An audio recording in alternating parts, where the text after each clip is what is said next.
ಹರೇ ನಮಃ. ನಮಸ್ಕಾರ. ನಮಸ್ಕಾರ ಆಚಾರ್ಯ.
ಶ್ರೀ ಗುರುಭ್ಯೋ ನಮಃ.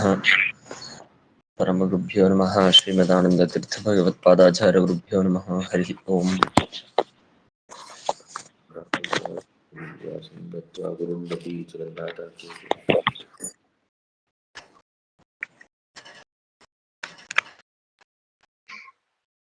ಕೃಷ್ಣಂ ರಾಮಂ ನಾರಸಿಂಹಂ ವ್ಯಾಸಂ ನತ್ತಾ ಗುರುಣಸಿ ಜಗನ್ನಾಥಾಖ್ಯೇತನಾಥೇತೆ ಸೂತ್ರದೀಪಿತಾ ಅಭ್ರಮಂ ಗೃಹೀತಂ ಮಧುರಂ ವಿಮಲಂ ಸದಾ ಆನಂದತೀರ್ಥಂ ಮಧುರಂ ಭಜೇತ ಪತ್ರಯಪಹಂ ಚಿತ್ರೇ ಪ್ರತಿಷ್ಠಿತಂಭೀರೆ ವಾಕ್ಯೈರ್ಮಣೈರ್ಖಂಡಿತೈಃ ಗುರುಭಾವಂ ವಿನ್ಯಂತಿ ಭಾತಿ ಶ್ರೀತೀರ್ಥಭಕ್ತಪೂಜ್ಯಾಯ ರಾಘವೇಂದ್ರಾಯ ಸಿದ್ಧಧರ್ಮೃತಾಯ ಚ ಭಜತಾಂ ಕಲ್ಪವೃಕ್ಷಾನಮತಾಂ ಕಾಮಧೇನವೇ ವಿದ್ಯಾಪೀಠ ವಿಧಾತಾರಂ ವಿದ್ಯಾವಾರಿಚಂದ್ರಂ ವಿದ್ಯಾರ್ಥಿವತ್ಸಲಂ ವಂದೇ ಮಹಾಮಹಿಂ ಸಂತಂ ಆಪಾದಮೌಳಿಪರ್ಯಂತಂ ಗುರುಣಾಮಾಕೃತಿಂ ಸ್ಮರೇತ್ತೇನ ವಿಘ್ನಾಃ ಪ್ರಣಶ್ಯಂತಿ ಸಿದ್ಧಂತಿ ಚ ಮನೋರಥಾಃ. ಶ್ರೀ ಗುರುಭ್ಯೋ ನಮಃ. ಹರಿ ಓಂ.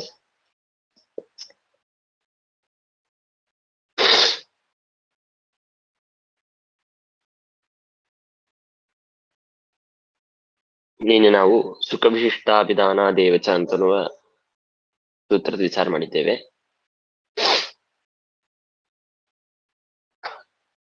ಪ್ರಾಣೋ ಬ್ರಹ್ಮ ಖಂ ಬ್ರಹ್ಮ ಇತ್ಯಾದಿಯಾಗಿ ಪರಮಾತ್ಮನು ಕಂ ಬ್ರಹ್ಮ, ಅದರಲ್ಲೂ ಮುಖ್ಯವಾದ ಕಂ ಅಂದ್ರೆ ಸುಖ, ಅದರಲ್ಲೂ ಮುಖ್ಯವಾದ ಸುಖ ಅಂತಂದ್ರೆ ಪರಿಪೂರ್ಣವಾದಂತಹ ಸುಖ.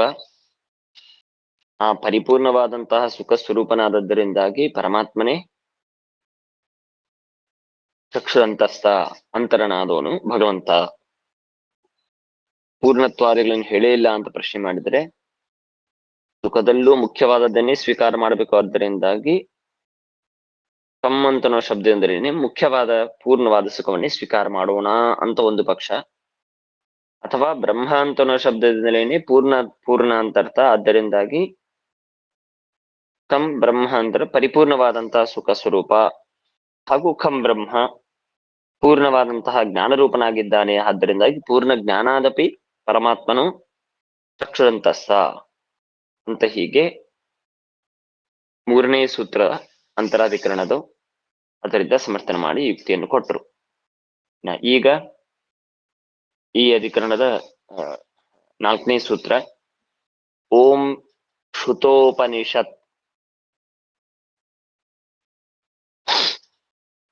ಓಂ ಶ್ರುತೋಪನಿಷತ್.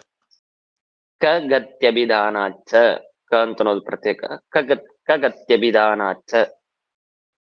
ಕಗತ್ಯಭಿಧಾನಾಚ್ಚ. ಓಂ ಶ್ರುತೋಪನಿಷತ್ ಕಗತ್ಯಭಿಧಾನ. ಓಂ ಶ್ರುತೋಪನಿಷತ್ ಕಗತ್ಯಭಿಧಾನಾಚ್ಚ. ಓಂ ಓಂ ಶ್ರುತೋಪನಿಷತ್ ಕಗತ್ಯಭಿಧಾನಾಚ್ಚ. ಓಂ ಶ್ರುತೋಪನಿಷದಾಂ ಶ್ರುತಂ ಅತಧ್ಯಾತದ ಏತದ್ವಿದ್ಯಾನಾಂ ಪುಂಸಾಂ ಕೇನ ವಾಯುನಾ ತಯೋಃ ಕಾರ್ಯಬ್ರಹ್ಮಣೋಃ ಗತೇಃ ಪ್ರಾಪ್ತೇಃ. ಏನು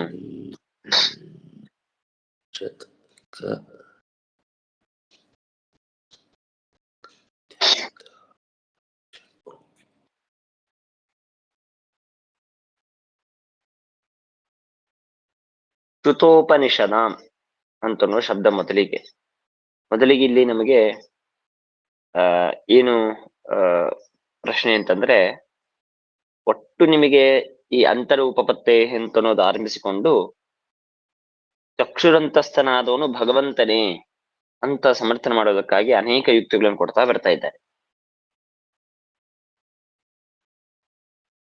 ಈ ಏನು ಪ್ರಕರಣವಿದೆ, ಚಕ್ಷುರಂತಸ್ಥನಾದವನು ಭಗವಂತನೇ ಆಗಿದ್ದಾನೆ ಅಂತ ಸಮರ್ಥನೆ ಮಾಡುವಂತ ಇದೊಂದು ಪ್ರಕರಣವಿದೆ.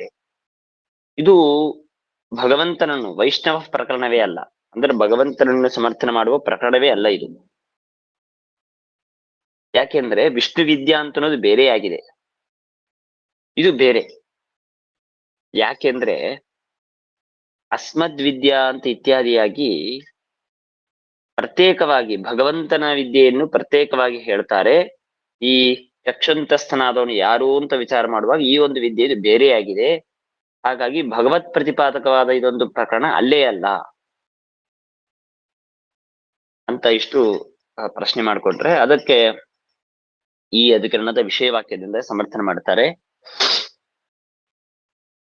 ಇದು ಭಗವತ್ ಪ್ರಕರಣವೇ, ಸರ್ವಥ ಇದು ಭಗವಂತನ ಪ್ರಕರಣ ಅಲ್ಲ ಅಂತ ತಿಳಿಯಬಾರದು. ಯಾಕೆ ಅಂತಂದ್ರೆ ಇದರ ವಿಷಯವಾಕ್ಯ ಯಾವುದು ಅಂತಂದ್ರೆ, ಈ ಸೂತ್ರದಲ್ಲಿ ಸ ಏನಾನ್ ಬ್ರಹ್ಮ ಗಮಯತಿ ಅಂತನ್ನೋದು ವಿಷಯವಾಕ್ಯ.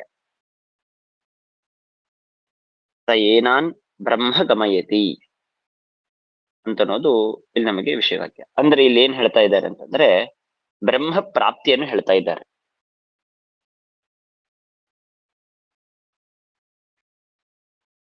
ಯಾರಿಗೆ ಬ್ರಹ್ಮ ಪ್ರಾಪ್ತಿ ಆಗತ್ತೆ ಅಂತಂದ್ರೆ,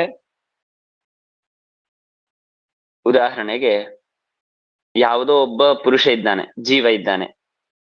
ಅಂದ್ರೆ ಇಲ್ಲಿ ನಾವು ಹಿಂದೆಲ್ಲ ವಿಚಾರ ಮಾಡ್ತಾ ಬಂದಿದ್ದು ಅಗ್ನಿ ದೇವತೆ ಆಗ್ಲಿ ಅಥವಾ ಇನ್ಯಾರೋ ದೇವತೆ ಆಗ್ಲಿ ಅಥವಾ ಇನ್ಯಾರೋ ಒಬ್ಬ ಸಾಮಾನ್ಯ ಪುರುಷನಾಗ್ಲಿ, ಅವನನ್ನು ಸಮರ್ಥನ ಮಾಡ್ತಾ ಇದ್ದಾರೆ ಈ ಒಂದು ಅಧಿಕರಣದಲ್ಲಿ ನಿಂತಾದರೆ, ಅಂದ್ರೆ ಅವನ ಜ್ಞಾನವನ್ನು ಮಾಡಿಕೊಂಡಾಗ ನನಗೆ ಬ್ರಹ್ಮ ಪ್ರಾಪ್ತಿ ಆಗತ್ತೆ. ಸರಿಯಾ? ಇದು ಅಗ್ನಿಯ ಜ್ಞಾನ ಮಾಡ್ಕೊಂಡ್ರೆ ಅಗ್ನಿಲೋಕ ಪ್ರಾಪ್ತಿ ಅಥವಾ ಇನ್ನೇನೋ ಒಂದು ಪ್ರಾಪ್ತಿ ಆಗ್ಲಿ, ಅದನ್ನ ಬಿಟ್ಟು ಬ್ರಹ್ಮ ಪ್ರಾಪ್ತಿ ಯಾಕಾಗಬೇಕು? ತಯೇ ನಾನ್ ಬ್ರಹ್ಮ ಗಮಯತಿ, ಈ ವೇದಕ್ಕೆ, ಈ ಶ್ರುತಿವಾಕ್ಯಕ್ಕೆ ಅರ್ಥ ಏನು ಅಂದ್ರೆ, ಯಾರು ಈ ಒಂದು ಅಕ್ಷಿವಿದ್ಯಾ ಅಂತಂದ್ರೆ ಈ ಒಂದು ಚಕ್ಷುಂತಸ್ಥನಾದವನು ಭಗವಂತನೇ ಅಂತನ್ನುವ ವಿದ್ಯೆಯನ್ನು ತಿಳಿದುಕೊಳ್ತಾರೋ ಅವರಿಗೆ ಬ್ರಹ್ಮ ಗಮಯತಿ ಅಂದ್ರೆ ಬ್ರಹ್ಮಲೋಕ ಪ್ರಾಪ್ತಿ ಅಂದ್ರೆ ಮೋಕ್ಷ ಪ್ರಾಪ್ತಿ ಅಂತ ಅಭಿಪ್ರಾಯ. ಅವರಿಗೆ ಮೋಕ್ಷ ಪ್ರಾಪ್ತಿ ಆಗತ್ತೆ ಅಂತ ಸಮರ್ಥನೆ ಮಾಡ್ತಾ ಇದ್ದಾರೆ. ಅದಕ್ಕೆ ಹೇಳೋದು ಅನ್ಯ ಜ್ಞಾನೇನ ಅನ್ಯ ಪ್ರಾಪ್ತಿ ಸರ್ವತಾ ಸರಿಯಲ್ಲ. ಯಾರ ಜ್ಞಾನ ಮಾಡ್ಕೊಂತೇವೆ ನಾವು, ಅವಾಗ ಅವರ ಪ್ರಾಪ್ತಿ ಆಗತ್ತೆ. ಅರ್ಥವಾಯ್ತಲ್ಲ? ಹಾಗೆ ಇಲ್ಲಿ ದೇವರನ್ನೇ ಸಮರ್ಥನೆ ಮಾಡ್ತಾ ಇಲ್ಲ, ದೇವರ ಪ್ರಕರಣ ಅಲ್ಲ ಇದು ಅಂತ ಅಂದ್ಬಿಟ್ರೆ ಬ್ರಹ್ಮ ಪ್ರಾಪ್ತಿ ಯಾಕಾಗ್ಬೇಕು?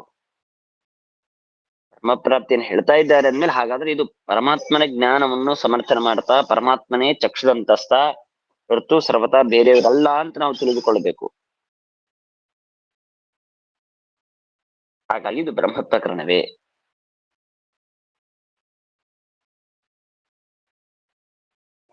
ಉಪಕೌಸಲರು ಅಂತ ಇದ್ದಾರೆ ಈ ಉಪನಿಷತ್ನಲ್ಲಿ ಸಮರ್ಥನೆ ಮಾಡುವ ಪ್ರಕರಣದಲ್ಲಿ. ಉಪಕೌಸಲರಿಗೆ ಅವರು ಈ ಒಂದು ಅಕ್ಷಿವಿದ್ಯೆಯನ್ನು, ಚಕ್ಷುರಂತಸ್ಥನಾದರೂ ಭಗವಂತನೇ ಅಂತನ್ನುವಂತಹ ವಿದ್ಯೆಯನ್ನು ತಿಳಿದುಕೊಂಡದ್ದರಿಂದಾಗಿ ಅವರಿಗೆ ಚಕ್ಷುರಂತಸ್ಥನಾದ ಪರಮಾತ್ಮ ಅಂತನ್ನುವ ಜ್ಞಾನದಿಂದಾಗಿ ಅವರಿಗೆ ಬ್ರಹ್ಮ ಪ್ರಾಪ್ತಿ ಆಗತ್ತೆ ಅಂತ ಹೀಗೆ ಸಮರ್ಥನೆ ಮಾಡ್ತಾರೆ. ಹಾಗಾಗಿ ಇದು ವಿಷ್ಣು ಪ್ರಕರಣ.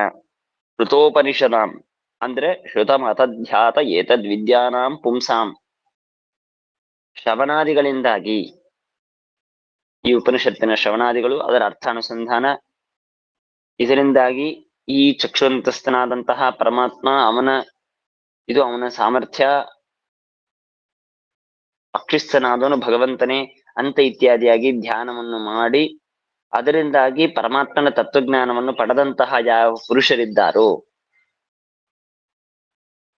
ಅವರಿಗೆ ಕ ಗತ್ಯಭಿಧಾನಾತ್. ಕ ಅಂತನೋ ಶಬ್ದಕ್ಕೆ ಅರ್ಥ ಏನಂದ್ರೆ ಎರಡು ಅರ್ಥವನ್ನು ಮಾಡ್ತಾರೆ. ಒಂದು ಕ ಅಂತನೋ ಶಬ್ದಕ್ಕೆ ವಾಯುದೇವರು ಅಂತ ಅರ್ಥ. ಸೊ ಅವಾಗ ಕ ಅಂತನೋದ್ರಿಂದ ತೃತೀಯ ವಿಭಕ್ತಿಯನ್ನ ಮಾಡ್ಕೊಂಡು ಕೇನ ಅಂತ ಮಾಡ್ಕೊಳ್ಬೇಕು. ಅಂದ್ರೆ ವಾಯುನ ಅಂತ ಅರ್ಥ ಮಾಡ್ಕೊಳ್ಳೋದು. ಆಮೇಲೆ ಕ ಅಂತನೋ ಶಬ್ದಕ್ಕೆ ಬ್ರಹ್ಮಣಃ ಗತೇಹೇ ಕಸ್ಯ ಅಂತ ಮಾಡ್ಕೊಳ್ಳೋದು. ಅಂದ್ರೆ ಕಸ್ಯ ಅಂತ ಅನ್ನೋದಕ್ಕೆ ಕಾರ್ಯಪರ ಬ್ರಹ್ಮನು ವಾಯುದೇವರಿಂದ ಕಸ್ಯ ಅಂದ್ರೆ ಕಾರ್ಯಪರನಾದಂತಹ ಕಯೋಹೋ ಕಾರ್ಯಪರ ಬ್ರಹ್ಮನೋಹೋ ಗತೇಹೇ ಗತ್ಯಭಿಧಾನಾತ್. ಅಲ್ಲಿ ಗತೇಹೇ ಅಂತಂದ್ರೆ ಪ್ರಾಪ್ತೇಹೇ. ಇಂತಹ ತತ್ವಜ್ಞಾನವನ್ನು ಪಡೆದಂತಹ ವಾಯುದೇವರಿಗೆ ಬ್ರಹ್ಮ ಪ್ರಾಪ್ತಿ. ಇಂತಹ ತತ್ವಜ್ಞಾನವನ್ನು ಯಾರು ಪಡೆಯುತ್ತಾರೋ ಅವರಿಗೆ ಬ್ರಹ್ಮ ಪ್ರಾಪ್ತಿ. ಈ ಅಕ್ಷಿಸ್ತನಾದನು ಭಗವಂತ ಎನ್ನುವ ತತ್ವಜ್ಞಾನವನ್ನು ಪಡೆದಂತಹ ಪುರುಷರಿಗೆ ಕಗತಿ. ಕಗತಿ ಅಂತಂದ್ರೆ ಗತಿ ಅಂತನೋ ಶಬ್ದಕ್ಕೆ ಪ್ರಾಪ್ತಿ ಅಂತ ಅರ್ಥ. ಯಾರ ಪ್ರಾಪ್ತಿ? ಕ ಪ್ರಾಪ್ತಿ.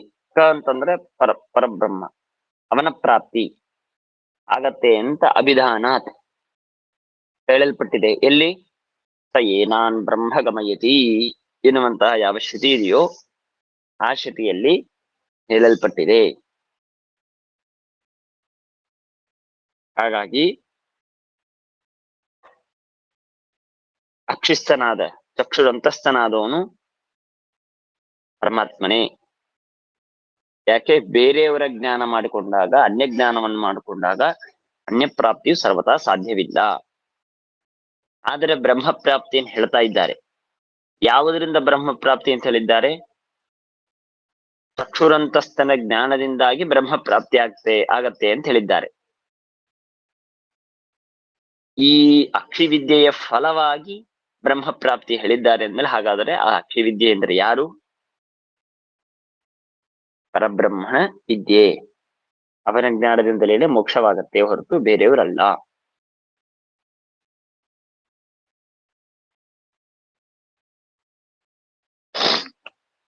ಹಾಗಾಗಿ ಶ್ರುತೋಪನಿಷತ್ಕ ಗತ್ಯಭಿಧಾನಾತ್ ಎನ್ನುವಂತಹ ಸೂತ್ರದಲ್ಲಿ ಇನ್ನೊಂದು ಯುಕ್ತಿಯಿಂದಾಗಿ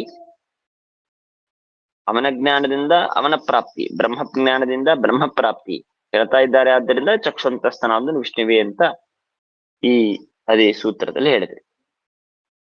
ಆಚಾರ್ಯ ಕೇನೆ ಅದು ಅರ್ಥ ಆಯ್ತು. ಶ್ರುತೋಪನಿಷತ್ ಕ ಬಂತು, ಗತ್ಯ ಗತ್ಯ ಅಂದ್ರೆ ಗದೆ ಬಂತು, ಕಯೋ ಅಂತ ಬರ್ತದಲ್ಲ ಆಚಾರ, ಅದು ಎಲ್ಲಿಂದ ನಾವು? ಅಲ್ಲ, ಕ ಶಬ್ದಕ್ಕೆ ಎರಡು ಅರ್ಥ ಮಾಡಿ. ಕ ಅಂತನೋ ಶಬ್ದಕ್ಕೇನೆ ವಾಯು ಬ್ರಹ್ಮ ಎರಡು ಅರ್ಥ ಮಾಡ್ಕೊಳ್ಳೋದು. ಎರಡು ಅರ್ಥ ಆವರ್ತ್ಯ, ಒಂದೊಂದು ಬೇರೆ ಆವರ್ತ.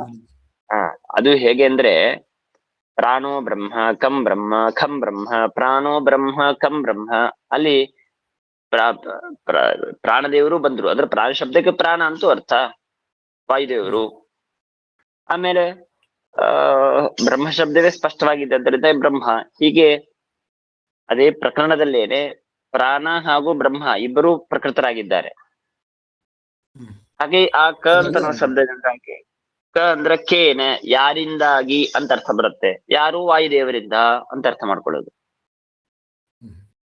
ಯಾರ ಗತಿ? ಕನ ಗತಿ. ಕ ಅಂದ್ರೆ ಯಾರು? ಬ್ರಹ್ಮ, ಅವನ ಗತಿ. ಹೀಗೆ ಕ ಶಬ್ದವನ್ನ ಎರಡು ಬಾರಿ ಅಷ್ಟೇ ವಿಭಕ್ತಿ ವ್ಯತ್ಯಾಸ ಮಾಡ್ಕೊಳ್ಳೋದು. ಒಂದು ಬಾರಿ ಕ ಅಂತ ಅನ್ನೋದಕ್ಕೆ ಕೇನೆ ಅಂತ ಮಾಡ್ಕೊಳ್ಳೋದು, ಇನ್ನೊಂದು ಬಾರಿ ಕ ಅಂತನೋ ಶಬ್ದಕ್ಕೆ ಕಯೋಹೋ ಅಂತ ಮಾಡ್ಕೊಳ್ಳೋದು, ಅಥವಾ ಕಸ್ಯ ಅಂತ ಷಷ್ಠಿ ವಿಭಕ್ತಿ ಮಾಡ್ಕೊಳ್ಬಹುದು. ಹೇಗಾದ್ರೂ ಮಾಡಬಹುದು. ಕಯೋಹೋ ಗತೇಹೇ ಗತಿಹಿ ಅಥವಾ ಕಸ್ಯ ಗತೆ ಹೆಂಗಾದ್ರೂ ಮಾಡ್ಕೊಳ್ಳೋದು. ಒಟ್ಟು ನಮಗೆ ಕ ಶಬ್ದವನ್ನೇ ಎರಡು ಬಾರಿ ವ್ಯವಸ್ಥೆ ಮಾಡ್ಕೊಳ್ಳೋದು. ಹೀಗೆ ಅನೇಕ ಬಾರಿ ನಾವು ಹೀಗೆ ವ್ಯಾಖ್ಯಾನ ಮಾಡಿರ್ತೇವೆ. ಈಗ ತತ್ಪ್ರಸಂಗ ಅಂತೇನೋ ಹೀಗೇನೋ ಶಬ್ದ ಇರುತ್ತೆ ಅಂತ ತಿಳ್ಕೊಳ್ರಿ. ಅವಾಗ ತತ್ಪ್ರಸಂಗ ಅಂದ್ರೆ ತಸ್ಯ ಪ್ರಸಂಗ ಅಥವಾ ತಯೋಹೋ ಅಂತ ಇತ್ಯಾದಿಯಾಗಿ ಎರಡೆರಡು ಬಾರಿ ಅದಕ್ಕೆ ಅನುಕರ್ಷಣವನ್ನು ಮಾಡಿಕೊಂಡು ಅದಕ್ಕೆ ವ್ಯಾಖ್ಯಾನ ಮಾಡ್ತೇವೆ ನಾವು. ಸರಿ. ಇವಾಗ ಕಂ ಬ್ರಹ್ಮ ಅಂದ್ರೆ ಕಂ ಅಂಗಂಬಾದಕ ಸುಖ ಹಂಗಂದ್ರೆ ನಾವ್ ಹೆಂಗ ಸ್ವೀಕಾರ ಮಾಡ್ತೇವೆ ಆಚಾರ್ಯ? ಕಂ ಹಂಗಂದ್ರೆ ಅಲ್ಲ, ಕಶಬ್ದಕ್ಕೇನೆ ಇದನ್ನು ನಿರುಕ್ತ ಅಂತಂತಾರೆ. ನಿರುಕ್ತದಲ್ಲಿ ಸಮರ್ಥನ ಮಾಡ್ತಾರೆ. ಒಂದೊಂದು ಶಬ್ದಕ್ಕೆ ಏನ್ ಅರ್ಥವಿದೆ. ಈಗ ಯಾವ್ದು ಅಪಕ್ಷಿ ಪರಮಾತ್ಮ ಅಂತ ಹೇಳ್ತಾರೆ. ಆಯ್ತು. ಹಾಗೆ ಮೊದಲನೇದ್ದು ಯಾವ್ದು ಅರ್ಚತೋ ಜಾತತ್ವಾತ್ ಅತೋರ್ಕ ಮಿತಿ ಕೀರ್ತ್ಯತೆ ಅಂತ ಹೇಳಿ ಭಗವಂತನಿಗೆ ಅರ್ಕ ಅಂತ ಕರೀತಾರೆ.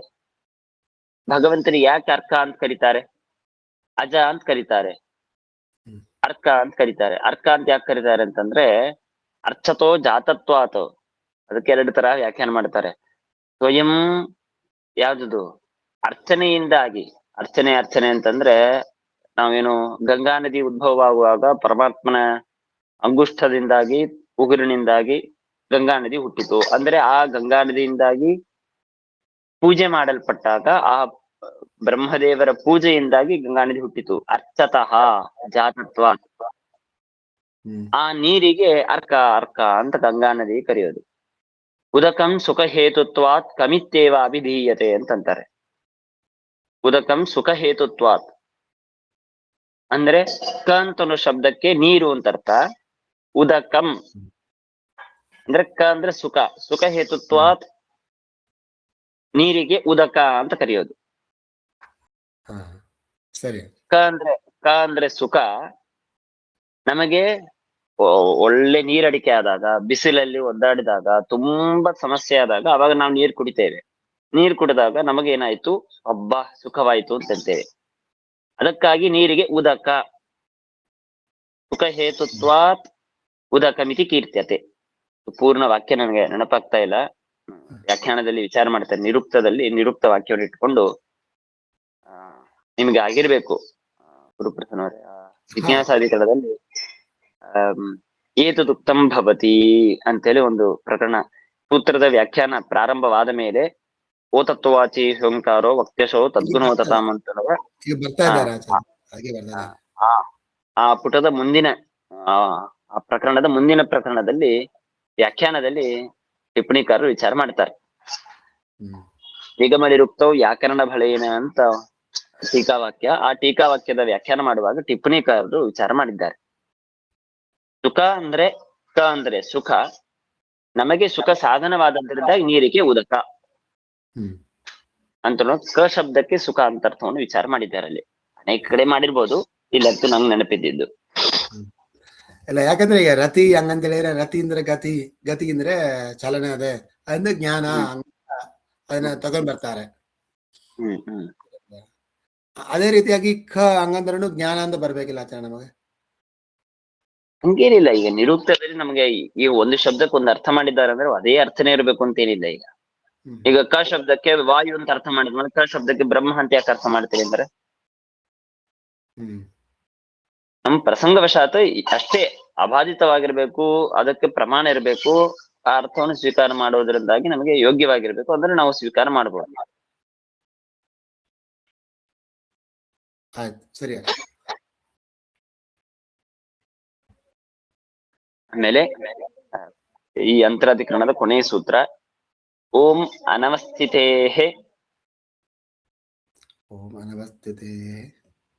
ಅಸಂಭವಾಚ್ಚ ನೇತರಃ ಓಂ ಅಸಂಭವಾಚ್ಚ ನೇತರಃ ಓಂ ಓಂ ಅನವಸ್ಥಿತೇರಸಂಭವಾಚ್ಚ ನೇತರಃ ಓಂ ಓಂ ಅನವಸ್ಥಿತೇರಸಂಭವಾಚ್ಚ ನೇತರಃ ಓಂ. ಇಲ್ಲಿ ಮೊದಲಿಗೆ ಇತರಹ ನ ಕೊನೆಯ ಶಬ್ದ, ನೇತರಹ ಅಂತನೋ ಕಡೆಗೆ ನ ಇತರಹ, ಇತರಹ ನ. ಇತರಹ ಅಂತಂದ್ರೆ ಅಗ್ನ್ಯಾದಿ ದೇವತೆಗಳು. ನ ಅಂತಂದ್ರೆ ಆದಿತ್ಯಾದಿಗಳಿಗೆ ಪ್ರೇರಕರಲ್ಲ, ಆದಿತ್ಯಾದಿ ಜೀವರಿಗೆ ನಿಯಾಮಕರಾದ ಪ್ರೇರಕರಾದವರು ಯಾರು? ಪರ್ವತ, ಅಗ್ನಿ ಅಲ್ಲ.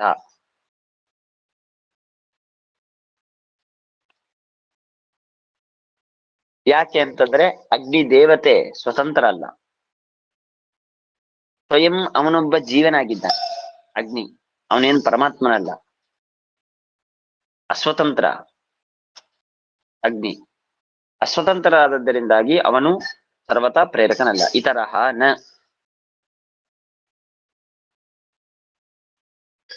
ಯಾಕೆ ಅಂತಂದ್ರೆ ಅನವಸ್ಥಿತೇ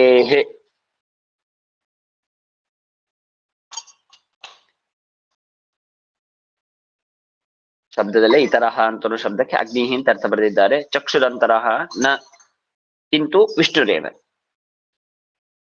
ಚಕ್ಷುರಂತರ ಅಂತಸ್ಥನಾದವನು ಅಗ್ನಿ ಅಲ್ಲ, ಕಿಂತು ನ ಸರ್ವತಾ ಅಲ್ಲ, ವಿಷ್ಣುವೇ. ಯಾಕೆ? ಅನವಸ್ಥಿತೇ ಒಂದು ಯುಕ್ತಿ, ಅಸಂಭವಾಚ ಮತ್ತೊಂದು ಯುಕ್ತಿ. ಅನವಸ್ಥಿತಿ ಹಾಗೂ ಅಸಂಭವ. ಏನು ಅನವಸ್ಥಿತಿ? ಅನವಸ್ಥಿತಿ ಅಂದ್ರೆ ಏನು ಅಂತಂದ್ರೆ,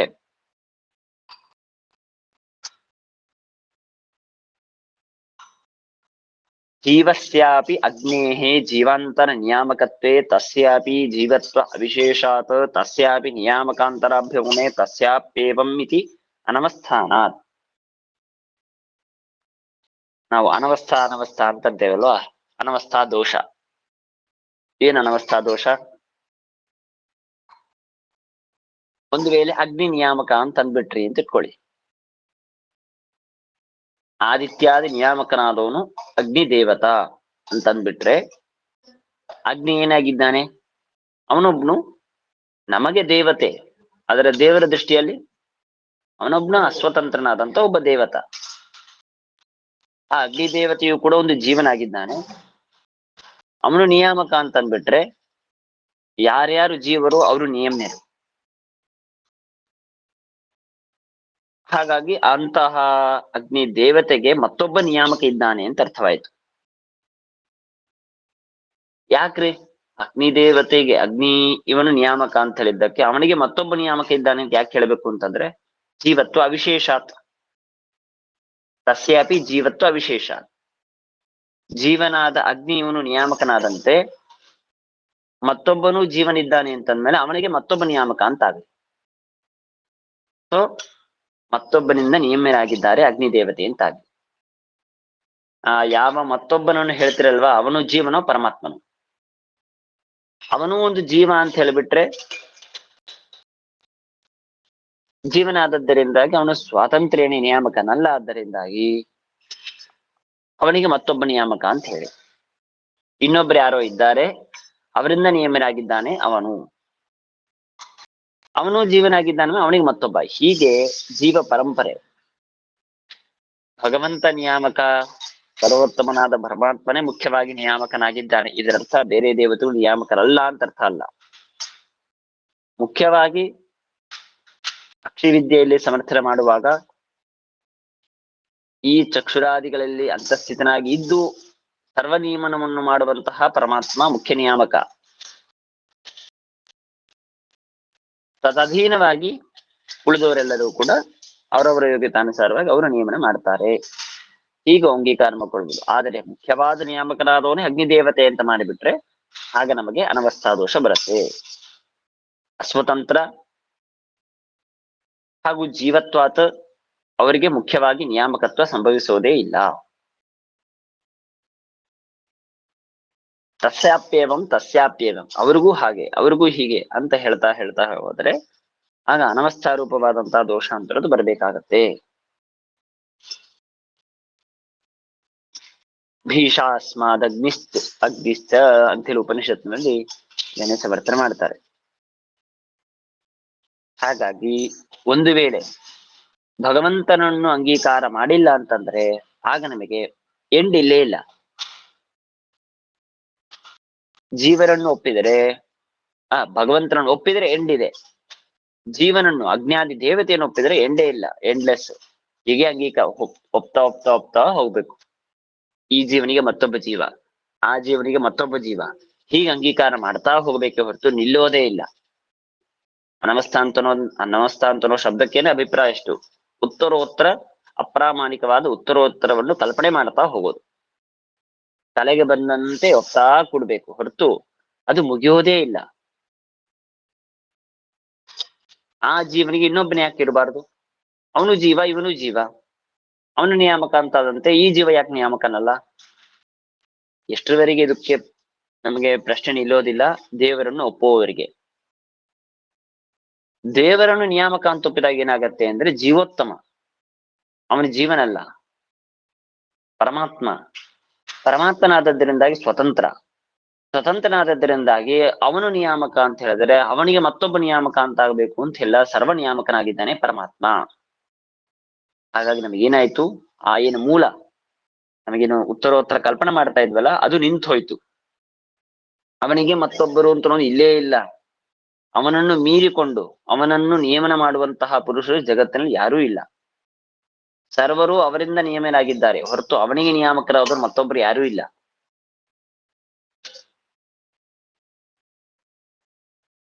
ಹಾಗಾಗಿ ಒಂದು ವೇಳೆ ಪರಮಾತ್ಮನನ್ನು ಅಂಗೀಕಾರ ಮಾಡದೇ ಹೋದರೆ ಆಗ ನಿಮಗೆ ಅನವಸ್ಥಾ ರೂಪವಾದಂತಹ ದೋಷ ಅಂತದ್ದು ಬರಬೇಕಾಗತ್ತೆ.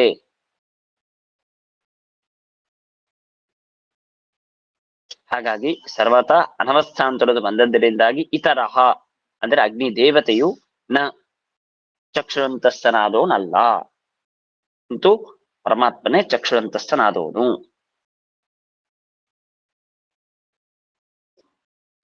ಇದು ಒಂದು. ಇನ್ನು ಅಷ್ಟೇ ಹೇಳದೇನೆ ಅಸಂಭವಾಚ್ಚ ಮತ್ತೊಂದು ಯುಕ್ತಿ. ಇನ್ನು ಅಸಂಭವಾಚ್ಚ ಅಜ್ಞಾದಿ ಜೀವಸ್ಯ ಜೀವಾಂತರ ನಿಯಾಮಕತ್ವ ಅಸಂಭವಾಚ್ಚ. ಸುಮ್ನೆ ಅಂಗೀಕಾರ ಮಾಡ್ಕೊಂಡು ಇಷ್ಟೆಲ್ಲ ನಾವು ವಾದ ಚರ್ಚೆಯನ್ನು ಮಾಡ್ತಾ ಇದ್ದೇವೆ. ಅಗ್ನಿ ದೇವತೆ ನಿಯಾಮಕ, ಅಗ್ನಿ ದೇವತೆ ಚಕ್ಷುರಂತಸ್ಥನಾದವನು ಅಗ್ನಿ, ಅವನೇ ನಿಯಾಮಕ ಅಂತ ಹೇಳೋಣ, ಹಾಗೆ ಹೀಗೆ ಅಂತೆಲ್ಲ ಇಷ್ಟೆಲ್ಲ ವಿಚಾರ ಮಾಡ್ತಾ ಇದ್ದು ಸುಮ್ನೆ ಪೂರ್ವ ಪಕ್ಷವನ್ನು ಒಪ್ಪಿಕೊಂಡು ಮಾತಾಡ್ತಾ ಇದ್ದೇವೆ. ಯಾಕೆ ಅಂದ್ರೆ ಅಸಂಭವಾಚ್ಚ ಅಗ್ನಿ ದೇವತೆಗೆ ಸಿಂಪಲ್ ವಿಚಾರ ಮಾಡ್ರಿ, ನಾನೊಂದು ಜೀವ ಅಂದಮೇಲೆ ನಾನು ಜೀವನಾಗಿದ್ದೇನೆ ಅಂತಂದ್ರೆ ಅದೇ ರೀತಿ ಅಗ್ನಿ ದೇವತೆಯು ಜೀವನಾಗಿದ್ದಾನೆ ಅಂತಂದ್ರೆ ಮತ್ತೊಬ್ಬರ ನೇಮನ ಮಾಡೋದಕ್ಕೆ ಜೀವನಾದ ನನಗೆ ಹೇಗೆ ಸಾಧ್ಯವಿಲ್ವೋ ಹಾಗೆ ಮತ್ತೊಬ್ಬ ಜೀವರಾದ ಅಗ್ನಿ ದೇವತೆ ಹೇಗೆ ಸಾಧ್ಯ ನೇಮನ ಮಾಡೋದಕ್ಕೆ? ಅಸಂಭವ, ಸಂಭವಿಸೋದೇ ಇಲ್ಲ. ಸುಮ್ಮನೆ ಅಗ್ನಿಯನ್ನು ನಿಯಾಮಕ ಅಂತ ಹೇಳೋಣ ಅಂತ ಸುಮ್ನೆ ಶಬ್ದದಿಂದ ನಾವು ವ್ಯವಹಾರ ಮಾಡ್ತಾ ಇದ್ದೀವಿ ಅಷ್ಟೇ. ಅವನೊಬ್ಬ ಜೀವ ಅಂತಂದ್ಮೇಲೆ ಅಜ್ಞಾದಿ ಜೀವಸ್ಯ ಜೀವಾಂತರ ನಿಯಾಮಕತ್ವ, ಒಬ್ಬ ಜೀವನಾದ ಅಗ್ನಿಯು ಜೀವಾಂತರರಿಗೆ ಮತ್ತೊಬ್ಬ ಬೇರೆ ಜೀವರಿಗೆ ನಿಯಾಮಕನಾಗಿದ್ದಾನೆ ಅಂತ ನಾವು ಮಾತನ್ನು ಹೇಗೆ ಹೇಳೋದು ನಾವು? ಯಾಕೆಂದ್ರೆ ಪ್ರೇರ್ಯರಾದವರು ಜೀವರು, ಪ್ರೇರಕರಾದವರು ಉತ್ತಮರಾದವರು, ಪ್ರೇರರಾದವರು ಜೀವರು.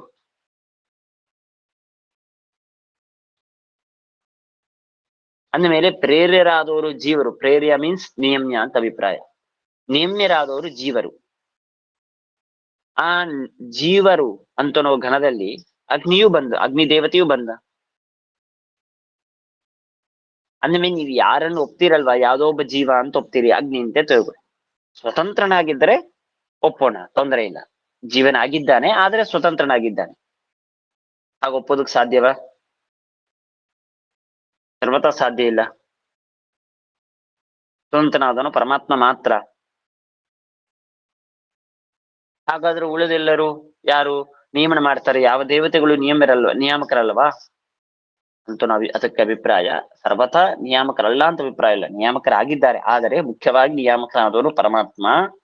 ಆ ಪರಮಾತ್ಮ ತನ್ನ ಸಾಮರ್ಥ್ಯದಿಂದಾಗಿ, ಉದಾಹರಣೆಗೆ ರಾಜ ಇದ್ದಾನೆ, ಆ ದೇಶಕ್ಕೆ ಒಡೆಯ ಅಧಿಪತಿಯಾದವರು ರಾಜ, ಅವನು ನೇಮನೆ ಮಾಡ್ಬೇಕು. ಅವನು ನೇಮನೆ ಮಾಡ್ಬೇಕು ಅಂದ್ರೆ ಎಲ್ಲಾ ಕಡೆಗೆ ಅವನೇ ಬರ್ತಾನ. ಅವನ ಸೇವಕರು, ಮಂತ್ರಿಗಳು, ಭೃತ್ಯರು, ಅವನ ಪ್ರಜೆಗಳು ಅವರವರಿಗೆ ಆಜ್ಞೆಯನ್ನು ಮಾಡ್ತಾನೆ, ಅವರವರು ಒಂದೊಂದು ಕೆಲಸವನ್ನು ಮಾಡ್ತಾರೆ. ಇದನ್ನು ನಾವು ಮುಂದಿನ ಇದೇ ಪ್ರಥಮಾಧ್ಯಾಯದ ಕೊನೆಯ ಪಾದದಲ್ಲಿ ವಿಚಾರ ಮಾಡ್ತೇವೆ. ಈ ಸೂತ್ರದ ವಿಚಾರ ಮಾಡುವಾಗ ಬರುತ್ತೆ, 4ನೇ ಪಾದದಲ್ಲಿ ಬರ್ಬೋದು. ರಾಜ ಜಯಿ ಅಂತಂದ್ವಿ. ರಾಜ ಜಯಿ ಅಂತನೋ ಶಬ್ದಕ್ಕೆ ಅರ್ಥವೇನು? ರಾಜನಿಗೆ ಜಯವಾಯಿತು. ರಾಜನಿಗೇನ್ ಜಯವಾಗತ್ತೆ?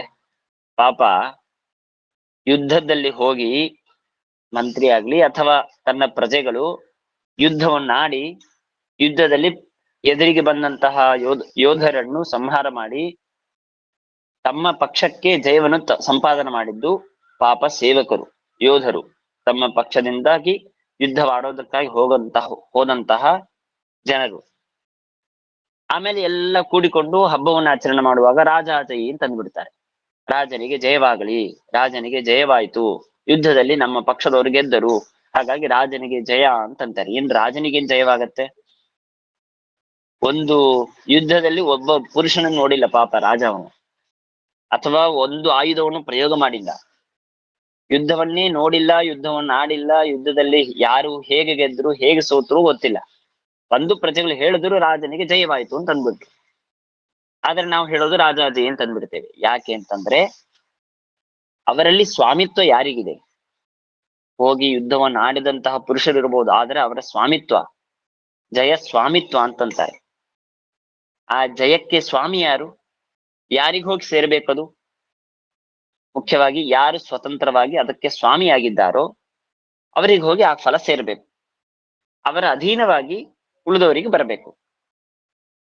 ಆ ಅರ್ಥದಲ್ಲಿ ಯಾರು ಪ್ರಧಾನರಾಗಿದ್ದಾರೆ, ಯಾರು ಸ್ವಾಮಿಯಾಗಿದ್ದಾರೋ ಅವರಿಗೆ ಜಯಿ ಪರಾಜಯಿ ಅಂತೆಲ್ಲ ನಾವೇ ಹೇಳಬೇಕು. ಹಾಗೆ ಮುಖ್ಯವಾಗಿ ಸ್ವಾಮಿ ಆದವನು ಯಾರು? ಭಗವಂತ, ಸ್ವತಂತ್ರನಾದ ಪರಮಾತ್ಮನೇ ಮುಖ್ಯವಾದ ಸ್ವಾಮಿ. ಮುಖ್ಯ ಸ್ವಾಮಿ ಆದದ್ದರಿಂದಾಗಿ ಅವನೇ ಮುಖ್ಯ ನಿಯಾಮಕ. ಅವನ ರಾಜನ ಆಜ್ಞೆಯನ್ನು ಸ್ವೀಕಾರ ಮಾಡಿಕೊಂಡು ಪ್ರಜೆಗಳು ಮಂತ್ರಿಗಳು ಯಾವ ರೀತಿಯಾಗಿ ತಾವು ಆ ಕೆಲಸಗಳನ್ನು ಮಾಡ್ತಾರೋ ಹಾಗೆ ಅಜ್ಞಾದಿ ದೇವತೆಗಳು ಸ್ವತಂತ್ರನಾದ ಮುಖ್ಯವಾಗಿ ನಿಯಾಮಕನಾದ ಯಾವ ಪರಮಾತ್ಮ ಇದ್ದಾನೋ ಆ ಪರಮಾತ್ಮನ ಶಕ್ತಿ ಸಾಮರ್ಥ್ಯದಿಂದಾಗಿ ಅವರಿಂದ ನಿಯಮ್ಯರಾದ ಅಜ್ಞಾದ ದೇವತೆಗಳು ಕೂಡ ಜೀವರಾಗಿದ್ದರೂ ಕೂಡ ತಕ್ಕ ಮಟ್ಟಿಗೆ ಅವರವರ ಯೋಗ್ಯತಾನುಸಾರವಾಗಿ ಅವರು ಮತ್ತೊಬ್ಬರ ನಿಯಮನವನ್ನು ಮಾಡ್ತಾರೆ. ಹೀಗಾಗಿ ಮುಖ್ಯವಾಗಿ ಇಲ್ಲಿ ಅಂತರದ ಚಕ್ಷುಂತಸ್ಥನಾಗಿ ನಿಯಾಮಕನಾದವನು ಪರಮಾತ್ಮ ಅಂತ ವಿಚಾರ ಮಾಡ್ತಾ ಪರಮಾತ್ಮನೇ ಮುಖ್ಯವಾಗಿ, ಉಳಿದವರಿಗೆ ಇಲ್ಲೇ ಇಲ್ಲ ಅಂತ ಅರ್ಥ ಇಲ್ಲ, ಭಗವದ್ ಅಧೀನವಾಗಿ ಇದೆ ಅಂತ ಅನ್ನೋದನ್ನು ತಿಳಿದುಕೊಳ್ಳಬೇಕು ಅಂತ ಹೇಳಿ ಈ ಸೂತ್ರದಲ್ಲಂತೂ ನಮಗೆ ಎರಡು, ಒಂದು ಅನವಸ್ಥ, ಇನ್ನೊಂದು ಅಸಂಭವ, ಎರಡು ಕಾರಣಗಳಿಂದಾಗಿ ಮುಖ್ಯವಾಗಿ ನಿಯಾಮಕರಾದವರು ಅಗ್ನಿಯಾದಿ ದೇವತೆಗಳಲ್ಲ, ಚಕ್ಷುರಂತಸ್ಥನಾದವನು ಅಗ್ನಿಯಲ್ಲ ಭಗವಂತನೇ ಅಂತ ತಿಳಿದುಕೊಳ್ಳಬೇಕು ಅಂತ ಇಷ್ಟು ಈ ಅಂತರಧಿಕರಣದ ವಿಚಾರ. ಮುಂದಿಂದು ಅಂತರ್ಯಾಮ್ಯಧಿಕರಣ ಅಂತ ಮುಂದಿನ ಅಧಿಕರಣ ಮತ್ತೆ ಮುಂದೆ ಮಾಡೋಣ. ಶ್ರೀಕೃಷ್ಣ ಅರ್ಪಣಮಸ್ತು. ಶ್ರೀಕೃಷ್ಣ. ನಮಸ್ಕಾರ ಆಚಾರ್ಯ. ನಾರಾಯಣ.